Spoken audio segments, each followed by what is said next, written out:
Damn them! Fight for all you're worth, soldiers! We've got to win this!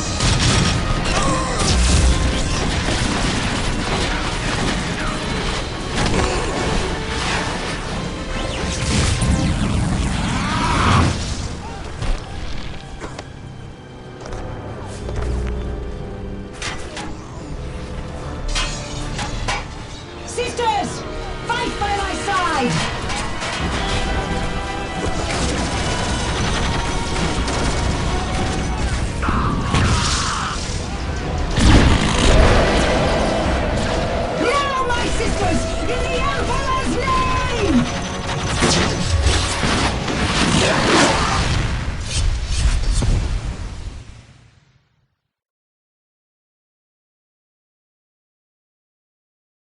It was the sudden appearance of a warp storm at the Kaurava system's outer edge that first caught the attention of the Imperium, and not just the Imperium.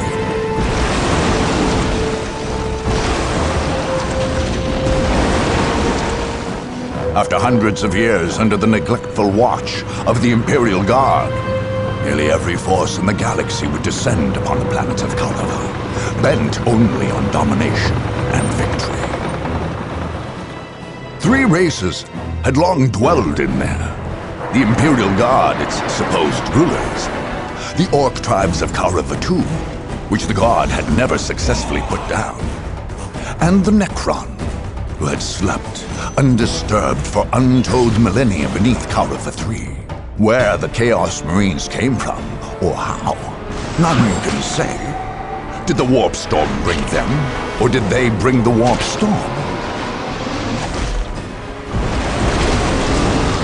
Both appeared suddenly on Kaurava IV, and in an eye blink, half the system's Imperial forces were gone, killed or claimed by the madness of chaos. In quick succession, the others flocked to Kaurava.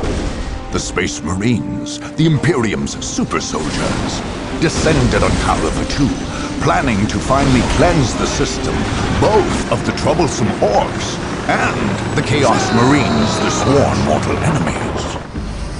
The Tau appeared next, not far above, on one of the planet's moons. In the interests of protecting its ordered empire from the effects of human folly, the Tau came seeking to contain the Warp Storm, and in so doing, expand the territory's border. On their moon, they built a mighty fortress, and there forged a space cannon capable of interplanetary devastation. Among the wastes of Kaurava III, the Necrons, perhaps awakened by the disruptive forces of the Warp Storm, slowly massed their lethal legions. In quick response, webway gates, long unused, flickered to life, and Eldar poured forth, ready to battle their dark, death-dealing adversaries. Meanwhile, in the shadow of an ancient portal gate, the Dark Eldar slipped stealthily out of the murky depths of the webway. They would be like carrion birds, flying above the battlefield, and when all were weary from the fight, make the battlefield into a feasting ground. Last to arrive, and perhaps most to be feared, were the Sisters of Battle, holy maidens and bearers of the God Emperor's faith. They had come to cleanse the system of corruption and filth. Their faith left them fanatical, unafraid of death and solace in their cause. Nothing here was clean. All must be purged. Now, war rages anew, and only the victorious may write their history. Only the victorious will claim the planets of Kaurava. The city planet of Kaurava I was also the system's primary Baneblade production facility. Under the strong and capable leadership of the new Governor-General Vance Stubbs, the Guardsmen were once again well-supplied, armed, and organized. Any attacker would find themselves facing a formidable amount of firepower. Since the outbreak of the Warp Storm on Kaurava IV, The Imperial Guard had known a humbling series of setbacks. Losing a full 3/4 of their fighting men was just a start. General Stubbs was determined to triumph in the face of this and all other adversity. Unfortunately, a full regiment of Baneblade tanks, the Guard's armored superweapon, had that very day been dispatched to various territories throughout the Kaurava system. The Dusala Precinct headquarters was thus left without a single Baneblade to its advantage. But they had their factories. Repair parts, munitions, and operating crews were moved via a system of convoys to the centrally located Mars pattern buildings, which produced the tanks. These convoys, then, were to be the Imperial Guard's weakest link, and also their greatest hope.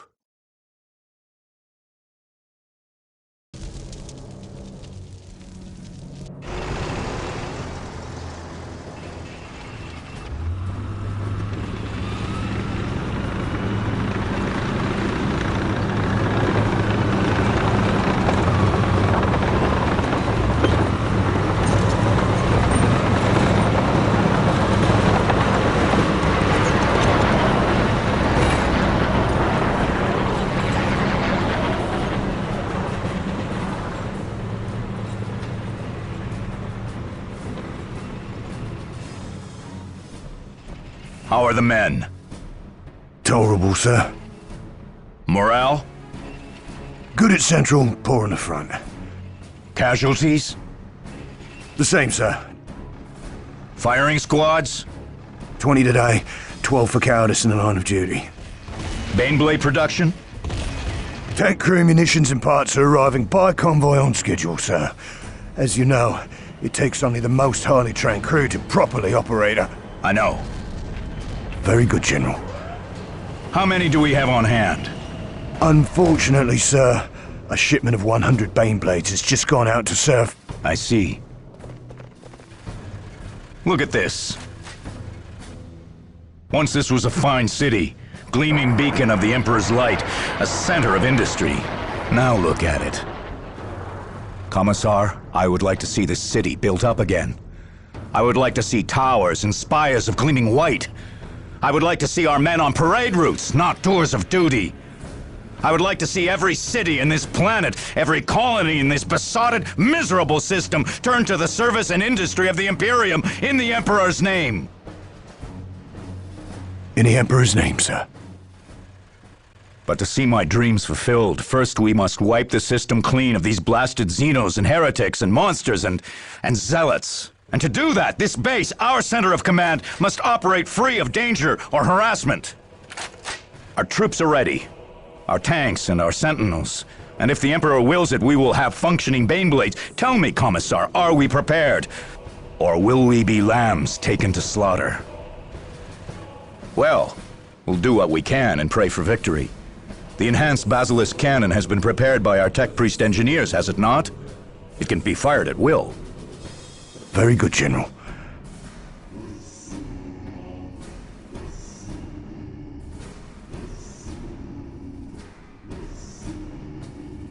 It only requires an artillery spotter.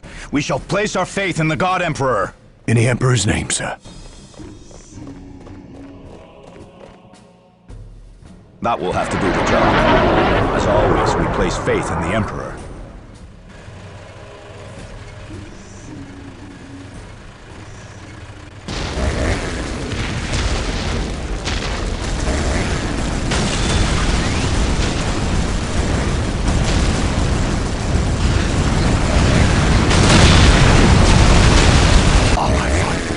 All my work, crushed, crushed. All the good men who gave their lives for this cursed, this blasted system.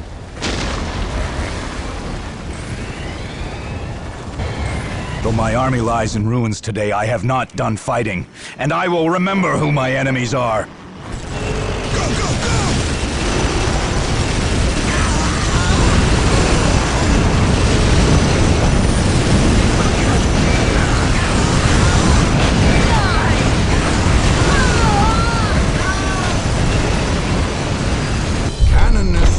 Agna, from the very start of her campaign in the Kaurava conflict, had harbored great suspicion towards the Imperial Guard 252nd Conservator Regiment. Their presence in the system when the warp storm broke out was cause enough. But their stubborn, indeed blasphemous, refusal to lay down arms and accede to the governance of her Sisters of Battle was the final proof. For these reasons, the idea of making war on fellow Imperial soldiers did not trouble the Sisters. With steely conviction, purging flame, and heavy armor, the Sisters of Battle bore down on General Stubbs' army until it broke and scattered. The evident cowardice of the Guardsmen confirmed every suspicion of guilt the Canoness had ever harbored. Her original resolve was then renewed and redoubled. Every inch of the tainted system must be cleansed by fire. The Dark Eldar little feared an attack on their base of operations, situated as it was on the dark side of the moon, well within the reaches of the warp storm of Kaurava IV.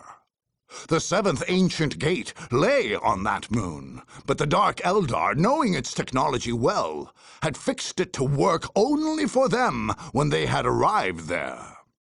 The effect of this hubris and the general anarchic nature of Archon Tarald's soldiers resulted in a sprawling makeshift reproduction of Komorah, the Dark Eldar home city.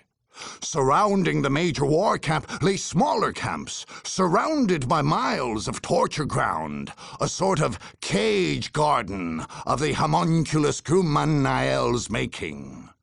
Rich with plunder, enslaved scraps and goods, this area had grown and sprawled. Meanwhile, the center grew dense with powerful Dark Eldar, and the legendary Asdrubael Vecht, leader of Taril's Blackheart Cabal, was said to oversee the war preparations there. To say the Dark Eldar were unprepared for an attack would not be quite accurate. The Dark Eldar are ever ready for battle. It is a sport and a passion to their kind, and there is no such thing as catching them off their guard. Nonetheless, the miles of torture gardens were poorly attended at best, and full of prisoners, many still capable of turning against their captors. For an attacker, there was a faint glimmer of hope.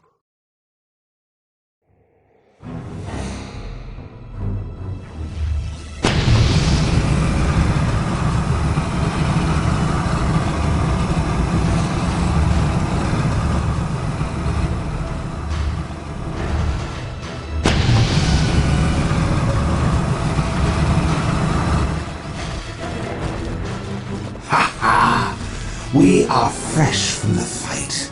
We have shed blood. Death, terror, and anguish sang sweetly in our ears. But Lord Terran, have you taken prizes? Do you doubt me, Grumenea? Many prisoners were taken. We have our tribute to Komara, and many left over from our slave chambers, and your torture grounds. Come, Archon! Come to my torture grounds. We win and lose. But always richer. Richer with slaves and spoils. Indeed, we shall be well respected and rewarded when we return to Komara. When we return, if we return. Return the victors. Return the vanquished. My grounds, where screams are flowers and pain their fragrance. A fine, fine nest we have. High upon the cliff, hard to see, hard still to reach. Will they reach this nest? Will they take away my garden? Are you questioning my right to lead? My inevitable victory? I am the deadly shadow and the bird of prey. I am the poisoned dagger that brings swift death. These crude and foolish armies know nothing of strategy. If they see a wall, they attack it. If they see an army, they charge at it. They will be too busy with each other to notice us. Or if they do, it will be too late. Worry not. And it is of no matter, we keep a keen watch. If an army approached, surely we would see it coming. Then we would tear it to pieces. You fool! Your head for this! Quickly, back to Kamara! Well, if he had died, I should have taken his place. Now I must flee.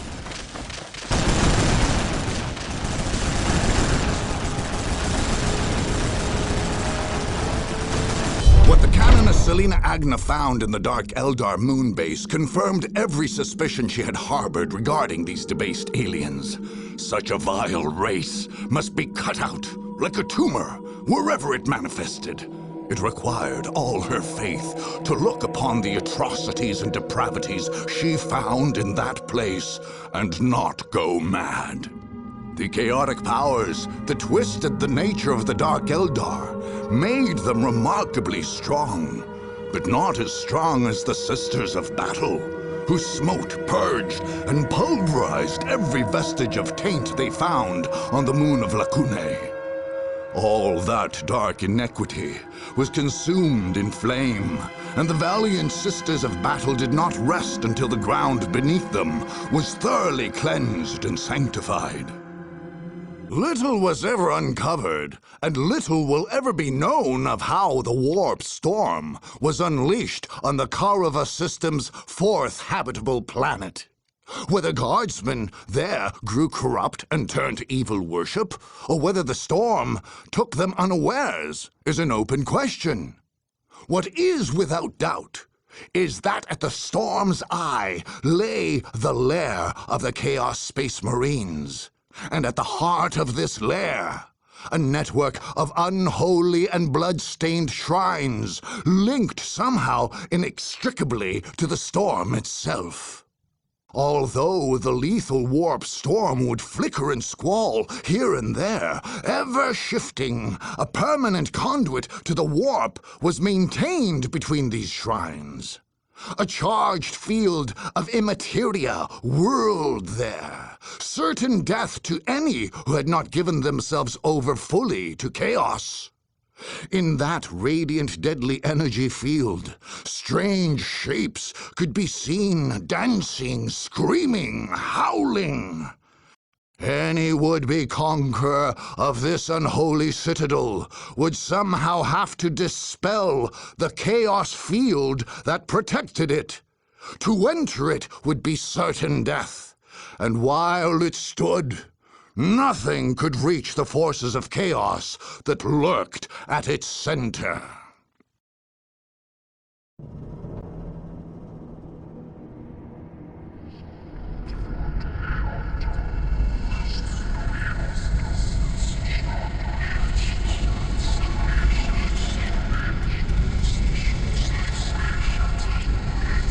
They come!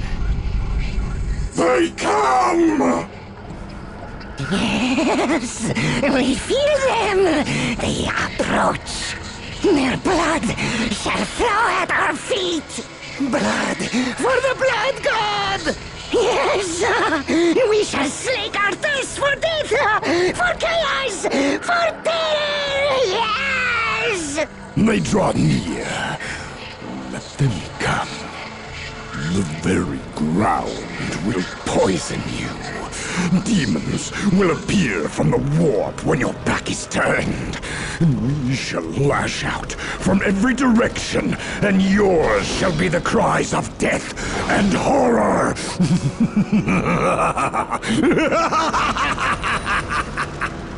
The sound of your doom will ring in your skull, in your soul. You shall tremble, and your blood shall be a gift to the blood god. Let them come. We are ready.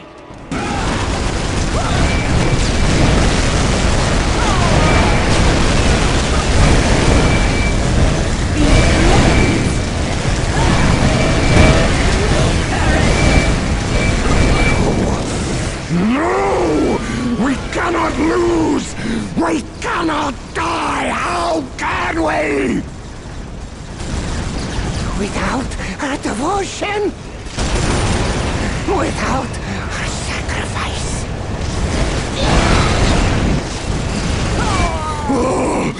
The horrid blossom of chaos will wither! Will die! This world is slipping from our grasp.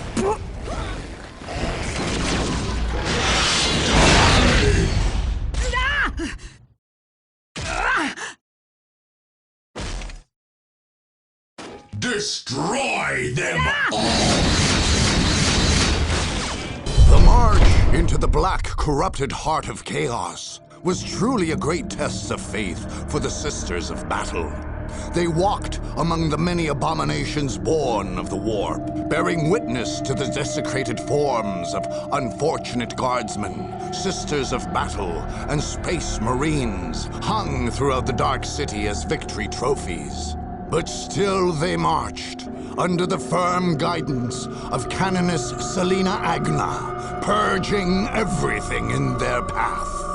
Ultimately, the unnatural powers of the Chaos Space Marines failed to unnerve or scatter the resolve of the Sisters of Battle, who took their foes with grit, steel, and a scourge of fire. The shrines were toppled, and the other works of the Alpha Legion were scattered and smashed. Lord Charon and many of his soldiers were cast back into the warp.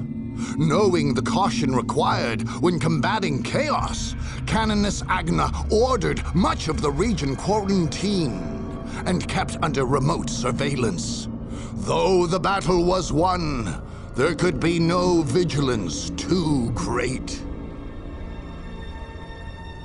More than any other race, the Eldar concerned themselves with the distant past and the distant future.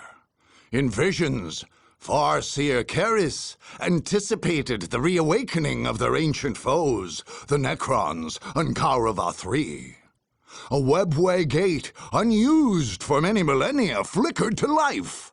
In the blink of an eye, a barren tract of the wasteland planet became a sprawling base of operations, and the Eldar army poured forth from it.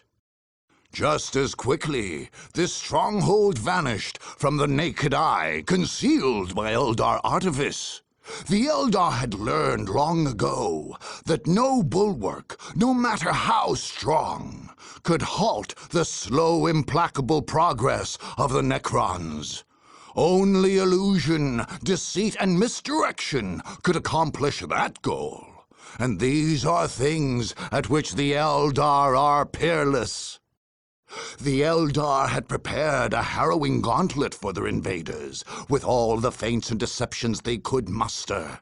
This stronghold was not just a foothold, not just a key strategic point, not just home to many Eldar secrets. No! Through its long history, it had become sacred to the craft world Eldar, and they would defend it accordingly.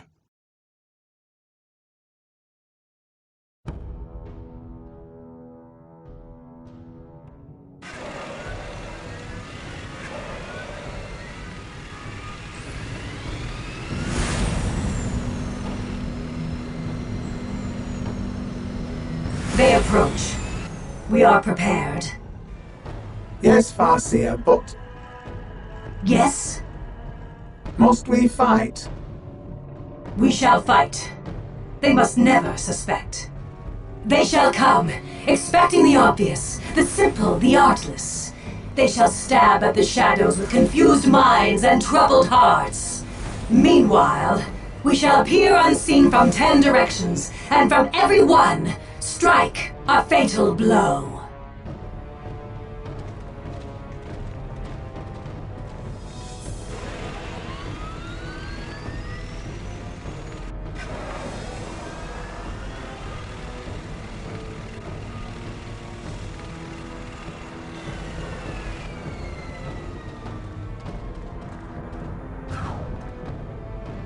Do you know the history of this place, which we call Esselir Talith and the young races call the Upper Wastes? We, the Eldar, made our war camp here, in a past age? Yes, that is so. Our ancestors came here to fight the Necrons when they were an overwhelming wave that swept the worlds. This system was one of their stages of destruction, their foundries of undeath. Our ancestors defeated them here. We constructed our war operations center here as an illusion. No brute army, no simple display of force could uncover its secrets, and none ever shall. No, it is more than an illusion. It is a clever trap, this place our ancestors forged. It is a net covered in leaves that the savage beast willingly stands on, tempted by a bloody morsel, only to find itself hoisted, trapped, at the hunter's mercy. No, we shall guard our secret. No force can strike a target it cannot find. We shall not yield up our foothold on this world. Karava was once ours, and shall be ours again.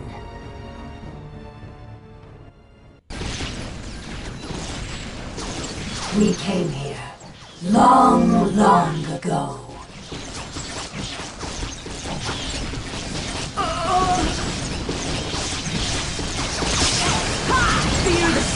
We did battle with our deathless foes, the Necrons, and won. This day we have lost. If they swarm again like locusts here, some other must stop them.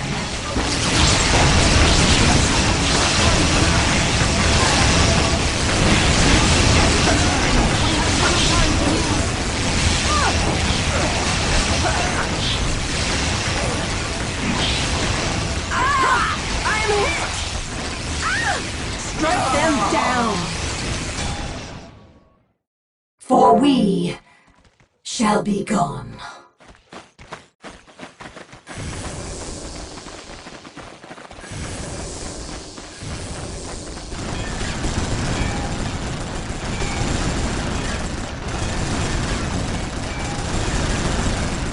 Canoness Selena Agna viewed the Eldar she did every other alien race as enemies of the God Emperor.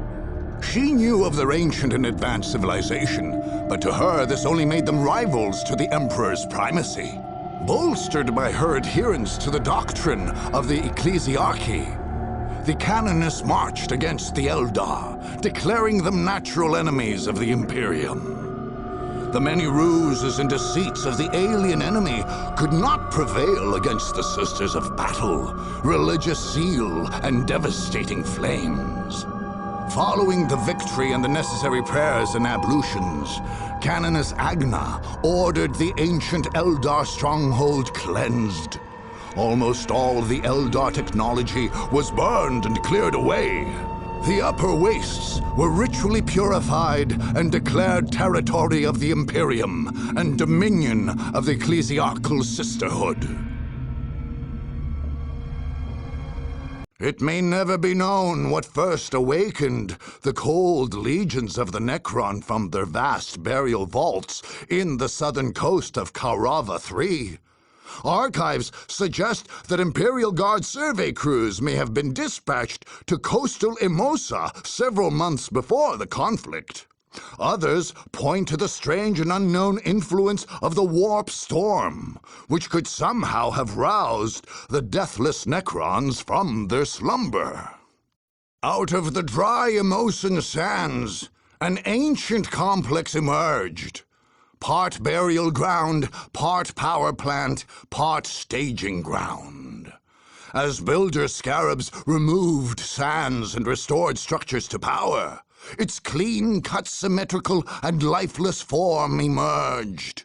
It pulsed with the green glow of the strange power which fuels the Necrons. Vast reserves of it. Enough to drive an endless stream of monoliths and Necron soldiers. Anyone foolish enough to assail this unearthed necropolis would do well to heed that flow of energy. It is the source of the Necron's power, and if unchecked, there is little limit to what strength Necrons could marshal against their foes.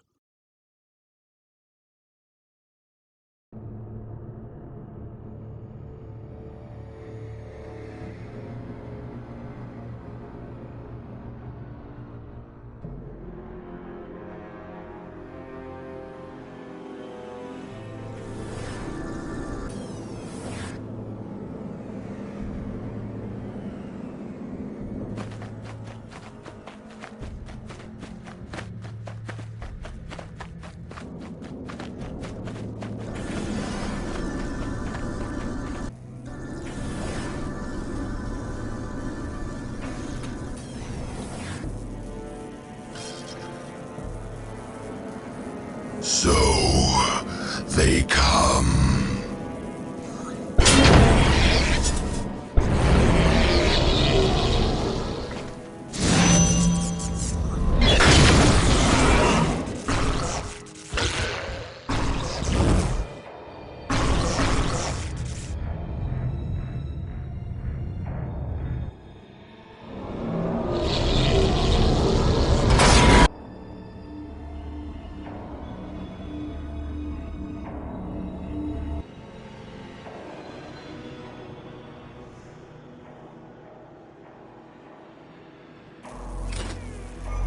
Awake.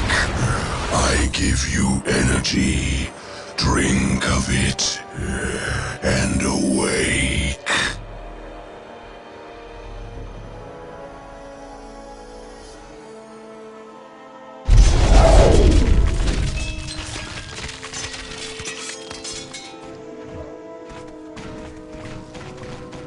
They shall meet their ends. They shall join the army of death.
Sisters of battle who piously hold all forms of alien life in disdain, treated the Necron threat with the greatest disgust possible. A sister of battle's highest hope was martyrdom in her emperor's name. Ultimately, this revulsion at the Necrons must have fueled the sisters' passion in the heat of battle and brought them to their righteous victory. The sight of a Necron city half uncovered from beneath the Emosan sands conjured for each and every sister the enormous monstrosity of their foe. Defeat was unacceptable. Such a thing could not be permitted within the reach of the Imperium. The sisters' fury and their inspired acts of faith fully overwhelmed the Necrons. Even the manifestation of one of their Catan gods, the Deceiver, could not salvage them from the purging fire that always goes before the triumphant sisters of battle, burning alien, heretic, and mutant alike. It was no secret that it was the warbus Gorguts himself who led the Wa in the Kaurava conflict. But who were the orcs he led? Imperial records indicate that these orcs had always been in Kaurava, going back at least a millennium. It seems that when Gorguts arrived, they welcomed him as a long-awaited hero. These rugged Koravan orcs had sometimes overrun the system's 4 planets, and sometimes been beaten back to their secret stronghold in the Rockclaw Mountains. There had never once been a successful attempt to breach the vast hideout there, and the orcs believed there never could be. But in the past, these orcs had always retreated to this place in great numbers at the first sign of defeat. Gorgut saw such behavior as un-orky. He insisted that you had to take a bolter round or 2 if you wanted to win. And Gorguts lived only to win. Gorgut's strategy meant that the orc stronghold was not invincible. But this did not mean that it was undefended. Reaching the lair was one thing. Penetrating its defenses was entirely another.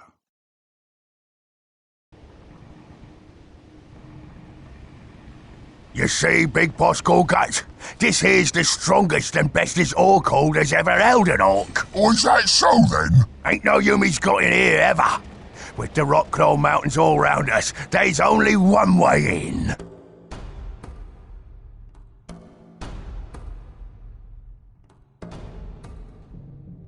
Even if there was to get in, they'd have all the boys to face.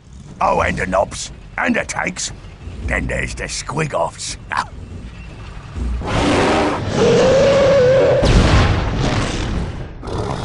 Say they beat all that. That's when we get them with the fighter bombers. We'd squash them to a pulp.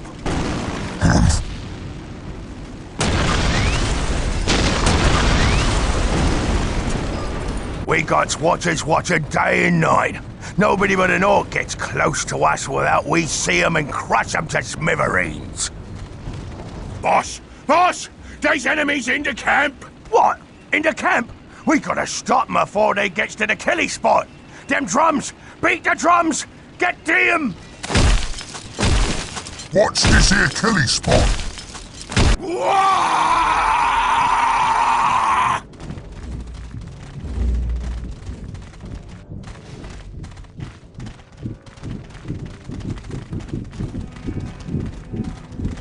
Beat the drums!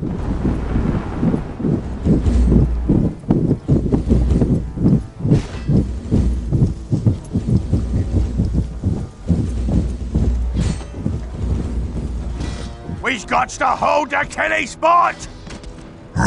Bestest orc horde ever, huh?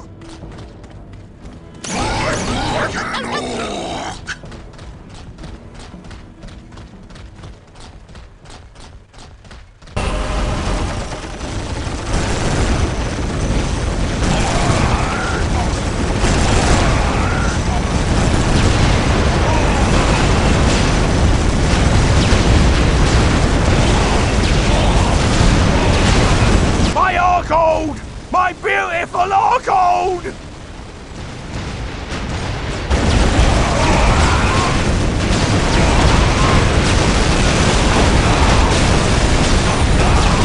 I've had enough of this. Come on, boys. Let's get out of here. The fact that the Imperium had shared a planetary system with the filthy orc barbarians for hundreds of years, rather than promptly exterminating them, filled Canoness Selena Agna with disgust. Her sisters would tolerate such an infestation no more than the taints of heresy or mutation. Of course, the failures of the weak Imperial Guard had become compounded. The orcs had been allowed to enter the dangerous war phase and could no longer be ignored. Cleaving to their sense of duty, and with a great deal of purging fire, the Sisters of Battle stormed the ancient orc retreat in the Rocklaw Mountains and thoroughly routed their foes. The Canoness took her victory as a testament to their faith. When it was discovered, after the battle, that the war boss Gorguts had somehow escaped, she maintained that the Emperor had humbled them in their moment of victory, lest they grow too proud. The Blood Ravens had learned the value of speed and mobility through hard battlefield experience. Force Commander Boreal, who had studied under the famed Commander Angelos, sought to make his reliance on stationary defensive structures as small as possible. Therefore, rather than build up the Space Marines' Central Command, entire companies were reserved in the fleet above Kaurava II. These would be ready to deep strike with deadly speed into any territory, including the Blood Raven's own headquarters. If attacked by an enemy, drop pods would cover the Marine stronghold in a steely, thunderous hail, swarming the Space Marines' enemies with super soldiers and dreadnoughts. Force Commander Boreal was sure of his plan. His greatest weapon was, after all, the superiority of the Space Marines themselves. Who could weather such a rapid and devastating defensive tactic?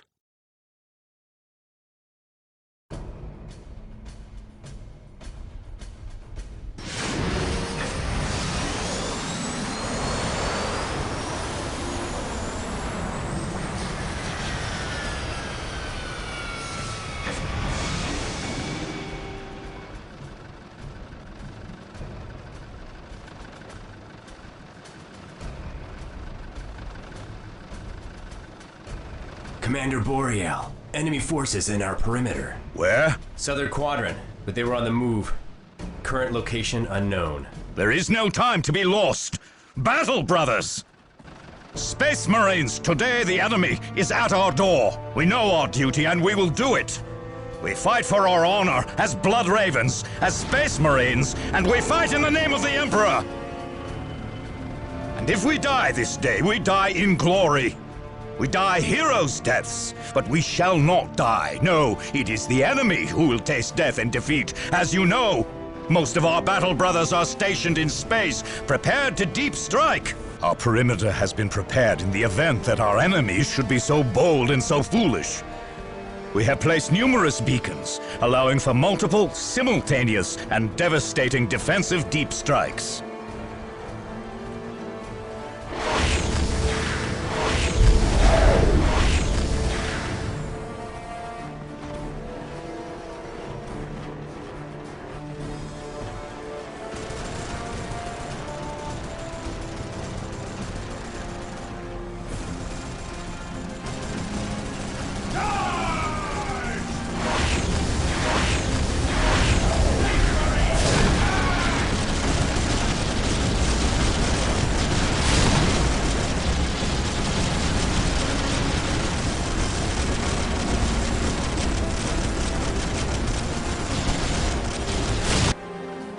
Codex Astartes names this maneuver Steel Rain. We will descend upon the foe. We will overwhelm them. We will leave none alive. Meanwhile, our ground forces will ensure the full defense of our headquarters. We are the Space Marines. We are the Emperor's Fury.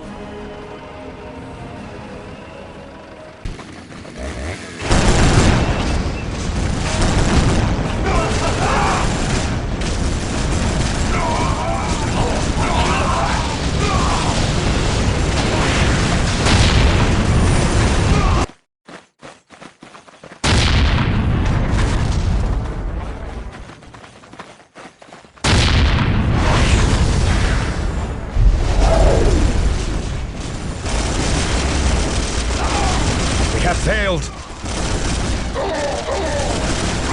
The Emperor.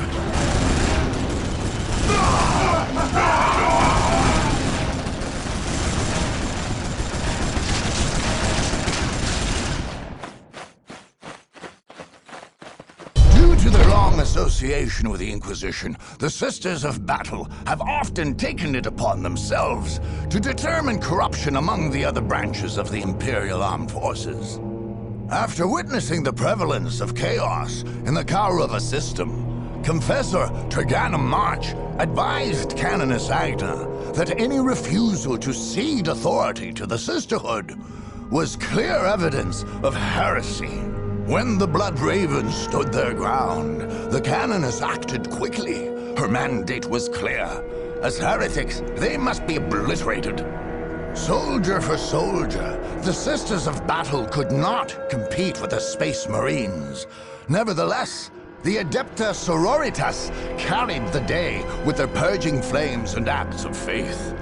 Any survivors were shown the mercy of battlefield confession, which was far quicker and less painful than proper Inquisition proceedings. It was regrettable that so many Space Marines had to die. It was regrettable that they had come under suspicion of taint.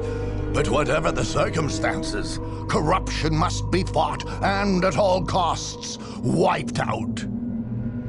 The vast Tau military complex on Kaurava II's second moon had always been intended for purposes above and beyond the current war. In a Tau-dominated solar system, this complex would become a key outpost on the Empire's border. This moon base had been named Nan Yanoi, or Sword Moon, referring to the powerful Arca cannon built there. This weapon could fire its devastating ion beam on any territory of any planet in the system. Heavy fortifications and anti-aircraft arrays were not enough for the Earth-cast architects of Nan Yanoi. To these, they added an ambitious orbital perimeter defense system, which would fire ion beams similar to that of the Arca cannon, tuned to harm only intruders and spare Nan Yanoi's infrastructure from any damage. When complete, Nan Yanoi would be unassailable. Unfortunately, the Tau stronghold was attacked before it was complete. Many systems and fortifications were not yet fully operational, including the perimeter defense system. An invasion fleet could be shot down, but they could not as easily protect against a small force from making a beachhead at one of the gaps in the Tau's outer defenses. Such a feat would be extraordinarily difficult, but it might just be possible.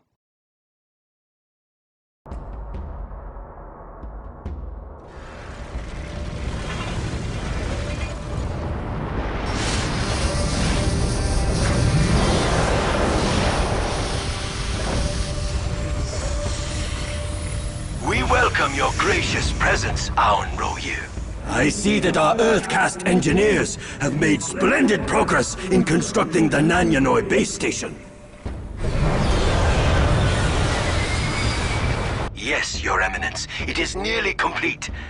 There are only a few gaps remaining in our perimeter defenses, and they are heavily guarded until our orbital defense system is fully operational. Setting stabilizers. Ready to fire. Excellent! And this Arca cannon you have built, quite a marvel, as I understand it. Indeed. From this moon, we can fire on any habitable territory in the Kaurava system. Do you wish to inspect it yourself? It harms only advanced life forms, thus avoiding damage to structures and plant life.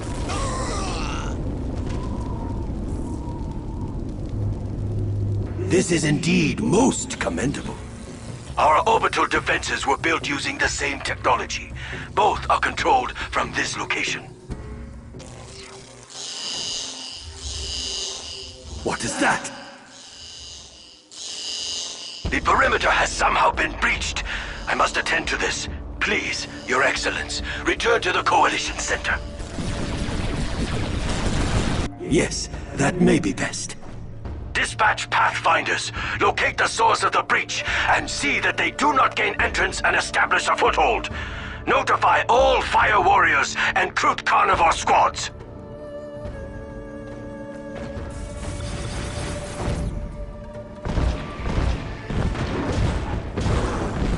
Let us hope that our defenses are strong enough to hold them.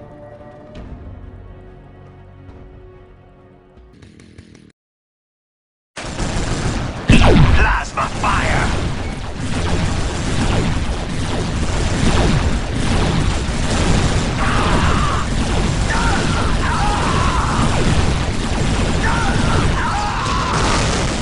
Aun Royu!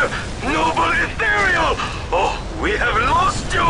We have lost all! Of all their adversaries, Canoness Selena Agna felt the Tau posed a singular threat. If allowed to complete their Nan Yanoi moonbase, the Tau would have an almost impenetrable stronghold, which could do great damage to the Sisterhood's cause. Assuaging her fears, Confessor Turgenem March counseled the Canoness to place her faith in the Emperor's will. And as it happened, the Sisters of Battle were granted the opportunity to attack the Tau before the moonbase was complete. With much fire and many acts of faith, the alien compound was purged. Their commander and their false saint were slain. Canoness Agna took their skulls as offerings to the Emperor and tokens of her devotion.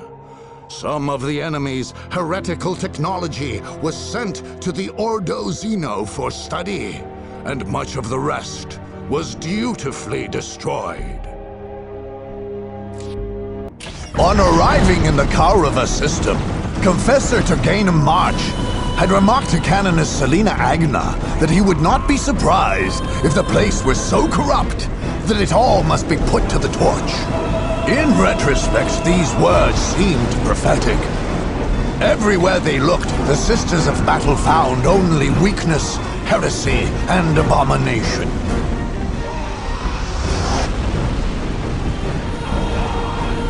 Chaos had nearly devoured the entire system, beginning with the fourth planet. Added to this was the warp storm, which had vanished shortly after the defeat.